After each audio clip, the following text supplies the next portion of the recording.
Most people think about codependency in a way that is absolutely not helpful. And while I don't want to challenge the dictionary definition of codependency, it misses a few key components and can be somewhat misleading, especially when it comes to healing. So I want to give a much more helpful way to look at it, with the help of a tree. Let's explain it. No, not that one. This one. But let's start at the beginning. Do you have trouble setting boundaries or standing up for yourself? Or do you have a strong fear of rejection from your partner, a family member, a friend, or from strangers? Or do you often blame yourself for not being good enough and try to do everything right for others? Or do you always put other people's needs before your own? I could keep going, but all these different branches are symptoms of codependency.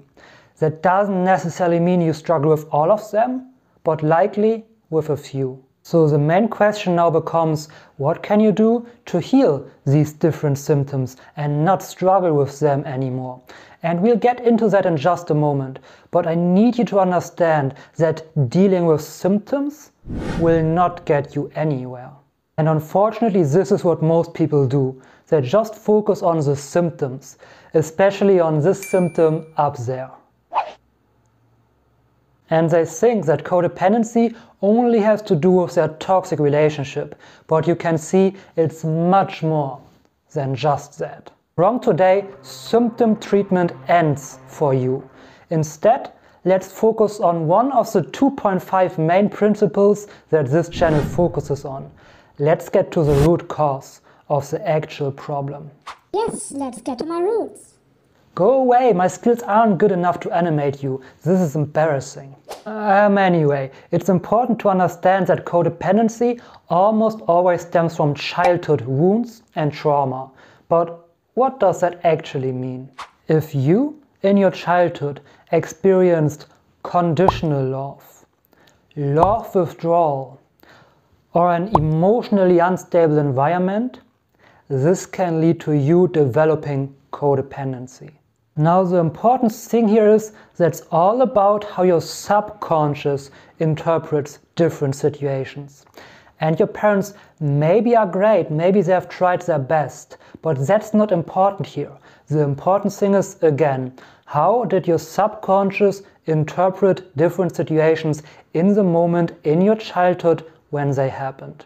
And often when you consciously think about it, logically, that does not make a lot of sense. But your subconscious does not communicate in logic. Get to the point. I am on it, okay? This is important. Seriously, understanding this is exactly what you need to heal all of the above symptoms here. So pay attention now. As a small child, you don't fully understand what the world is. And the main function of your brain, of your subconscious, is to figure out what the rules are and how to keep you safe. Important here, you need your parents for survival. If they would, for example, abandon you, you couldn't survive. When you now experience any form of love withdrawal or conditional love, your subconscious fears getting abandoned. And as a safety response, you automatically chase for love and approval, try to be perfect and do everything right. This ingrains very deeply in your subconscious because it's closely linked to survival. So whenever you find yourself in a similar situation, your subconscious will go back to what was there first, compare the new situation to what you experienced in your childhood and bring up the same safety response. And love withdrawal or an emotionally unstable environment can come in many different forms. Maybe one or both of your parents left you. Maybe you experienced any kind of abuse as a kid. Or maybe you witnessed an unhealthy relationship between your parents. But it doesn't always have to be toxic. Maybe in your childhood your subconscious had the feeling that a sibling gets preferred over you.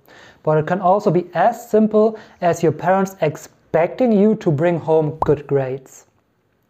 Now the important thing here is that you subconsciously got the feeling of love withdrawal, of not getting unconditional love, but only getting loved by your parents when you meet this condition. And if you don't meet this condition, your subconscious fears getting abandoned. These are just examples, but I think you get the point. It can be many different things, and it is very individually different, always depending on how your subconscious interprets and deals with the specific situations. If you're codependent, it's likely that you experienced a few of these things. And experiencing this now leads to a self-worth and self-love deficit within you. I hope it slowly starts to come all together and make sense. Meh. Go away! And the self-worth deficit is what we call codependency. And as you can see now, the ingrained self-worth and self-love deficit from your childhood, the chasing for love and approval, trying to be perfect and doing everything right, is what leads to all of these above symptoms. And like I said in the beginning, a huge problem that many people have is that they just focus on the small symptom over there and try to only heal and work on that. I hope you can see the big problem with that now. You cannot look at these symptoms in isolation. It all has to be looked at together. And in order to heal, you shouldn't focus on the symptoms, but get to the actual root causes of where this is coming from and heal it there on a subconscious level. If you don't, you will stay stuck. And remember, your subconscious does not work logically. Otherwise, understanding all of this would already have helped you with healing and detaching. But there's a subconsciously deeply ingrained safety lesson that tells you you need to chase for love and approval, or it might get life-threatening and potentially dangerous. And healing that needs to happen at the subconscious root with subconscious healing modalities. What is the main takeaway? Yes, I just wanted to get to it. Codependency, in essence, is a self-worth and self-love deficit caused by subconscious childhood wounds.